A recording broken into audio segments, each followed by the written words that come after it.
Hello दोस्तों, आप सबको जय मसीह की। दूसरा तिमोथियों 4:3 में हम पढ़ते हैं कि अंत के दिनों में ऐसे समय आ जाएंगे जब लोग खरी शिक्षा को सुन नहीं सकेंगे। इंग्लिश बाइबल में लिखा है, for the times will come when people will not be able to tolerate sound teachings, और कुछ ट्रांसलेशंस कहती हैं साउंड डॉक्ट्रिन, कुछ ट्रांसलेशंस में लिखा है होलसम टीचिंग्स। तो आजकल हम वाकई ऐसे समयों में जी रहे हैं। And then the verse goes on to say that just to suit or accumulate their own desires, they will gather for themselves teachers who will teach them, who will tell them what they want to hear, what their itching ears want to hear. अगर इसका हिंदी में इसको paraphrase करते हैं तो लोग ऐसे शिक्षकों को सुनना पसंद करेंगे जो कि उन्हें वो सुनाएं जो वो सुनना चाहते हैं। और लोग क्या सुनना चाहते हैं? जो उनकी फ्लैश को प्लीज़ करता है, जो शरीर को प्लीज़ करता है आज, है ना, कि भाई यीशु मसीह तो प्रेम का परमेश्वर है। यीशु मसीह का एक न्यायी परमेश्वर नहीं है, परंतु प्रकाशित वाक्य में और बाइबल में लिखा है कि परमेश्वर प्रेम है, but he is also a God who जजेस बाय फायर। तो आप उस मैसेज को अगर डिलीट कर देंगे तो you are only preaching a half baked gospel.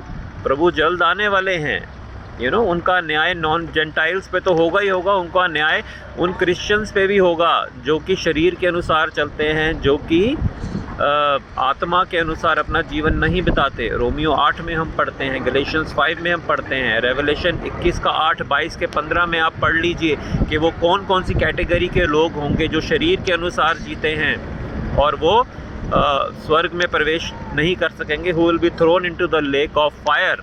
तो अगर हमने क्राइस्ट के मैसेज को जो सेंटर है, जो हमारी टीचिंग्स का, that should always remain Christ. We should deny ourselves, we need to deny ourselves and follow Christ.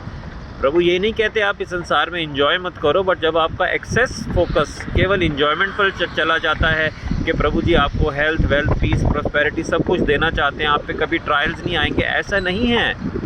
और अगर गलत शिक्षाएं ये भी हैं कि भाई अगर आप पे ट्रायल्स आ रही हैं, अगर आप, तो इसका मतलब आप कुछ गलत कर रहे हो। ठीक है, हो सकता है कि आप प्रभु के अगेंस्ट चल रहे हो तो जोना की तरह आपके ऊपर भी ट्रायल्स आ सकती हैं, दैट इज़ नॉट रॉन्ग। परंतु अगर आप मसीह में हैं तो आपकी फेथ का टेस्ट होगा, आपके ऊपर ट्रायल्स आएंगी।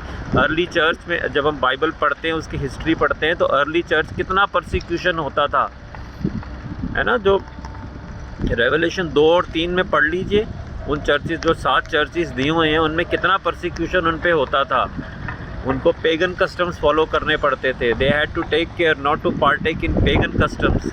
उनको अगर ट्रेड यूनियंस का मेंबर नहीं, अगर वो जेंटाइल्स पेगन कस्टम्स को फॉलो नहीं करते थे, उनको ट्रेड यूनियन से निकाल दिया जाता था और उनको सोसाइटीज़ का मेंबर नहीं बनाया जाता था।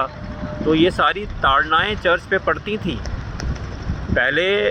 पहले चर्चेस में केवल लोग हीलिंग्स कराने नहीं आते थे, वो उनको सिखाया जाता था भाई यीशु मसीह में आके आपको अपना क्रूस उठाना है, अपने आप को डिनाई करना है। अब अगर कब कुछ शिक्षाएं कहती हैं कि यीशु मसीह में कि हम पे ट्रिबुलेशन नहीं आएंगी, प्रभु हमें ऐसे ही रैप्चर कर लेगा, तो आप एक बात सोचिए कि इतने सारे अर्ली चर्च में लोग परसिक्यूट हुए, उनको शेरों के आगे डाला गया, उनको कितनी ताड़नाएं दी गई, अलग अलग तरह से मृत्यु उनकी की गई। रोमियो साम्राज्य ने कितना उन पे जुल्म किया, और आजकल कितने कंट्रीज़ में पीपल आर बीइंग परसिक्यूटेड। तो उनके बारे में, उन विश्वासियों के बारे में आप क्या बोलेंगे? Why are they going through that? क्या उनकी कोई गलती है? नहीं। So excess focus on health, wealth and prosperity gospel will only make you lose your faith in Christ. Sound teachings में बने रहिए, शरीर के अनुसार नहीं, आत्मा के अनुसार जिए, ताकि जब प्रभु यीशु एक आए, सडनली आएंगे, हमारा दूल्हा जब हमें लेने आएगा तो हमारे लैंप्स में वो ऑयल ख़त्म ना हो जाए, नहीं तो 5 कुंवारियों की तरह हम रह जाएंगे बाहर, जो फुलिश वर्जिन्स थी। बाद में उन्होंने दरवाज़ा खटखटाया, परंतु प्रभु यीशु ने क्या कहा? मैं तुम्हें नहीं जानता। मत्ती 7 के 21 से 23 में हम पढ़ते हैं कि बहुत से प्रचारक उस दिन यीशु मसीह को, बहुत से लोग बोलेंगे कि तेरे नाम पे हमने बड़े बड़े काम किए, दुष्ट आत्माएं निकाली, परंतु यीशु मसीह क्या कहेंगे उनको? मैं तुम्हें नहीं जानता। I don't know you, you workers of iniquity, workers of lawlessness, तुम जो मेरी आज्ञा पे नहीं चले। फॉल्स टीचिंग का एक एग्जाम्पल ये भी है कि अगर आप प्रभु की ओबीडियंस में चलते हैं, प्रभु की कमांड्स फॉलो करने का प्रचार करते हैं, तो लोग कहते हैं कि ब्रदर आप तो एक रिलीजन फॉलो कर रहे हैं, आप अपने आप से होके परफेक्ट होने की कोशिश कर रहे हैं। ये कहाँ से आ गई हैं ऐसी शिक्षाएं आजकल?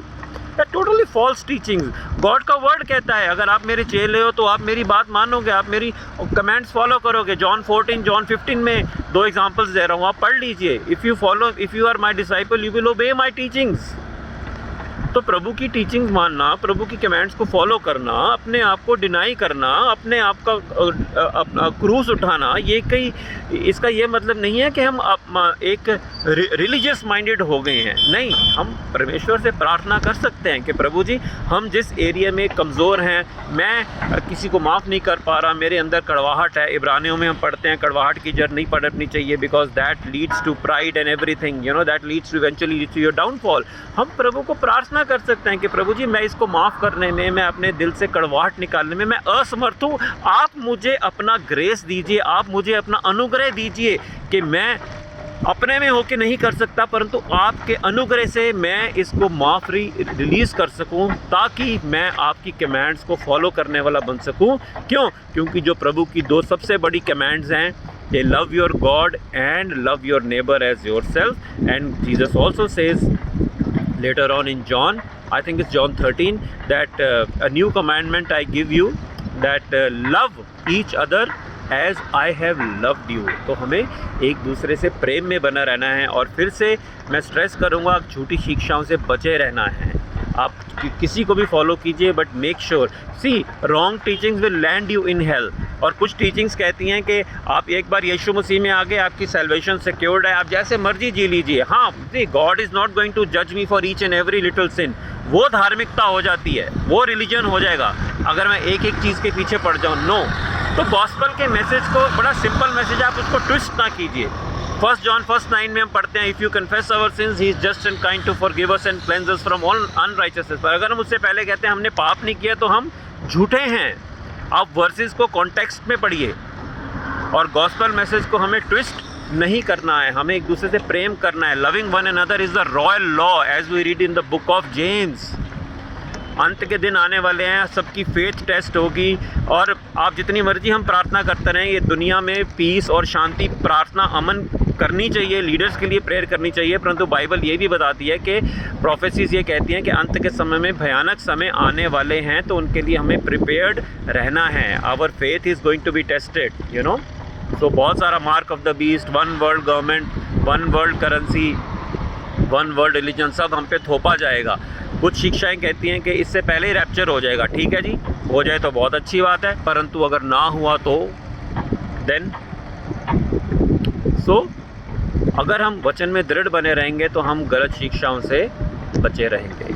मेरी आज यही प्रार्थना है कि प्रभु हम सबको विजडम दे कि हम गलत शिक्षाओं से, हम गलत प्रचारकों से दूर रहें, और अपने से फोकस हटा के जो गॉस्पल का मैसेज है, you know, which revolves around Christ, the crucified Christ, हम उसमें घमंड करें, हम उस मैसेज का प्रचार करें, और उसी के अनुसार प्रभु हमें अनुग्रह दे कि हम अपना जीवन व्यतीत कर सकें, ताकि हम भी लोगों को प्रेरित पौलुस की तरह बोल सकें कि imitate me as I imitate Christ. आप सबको जय मसीह की। God bless you all.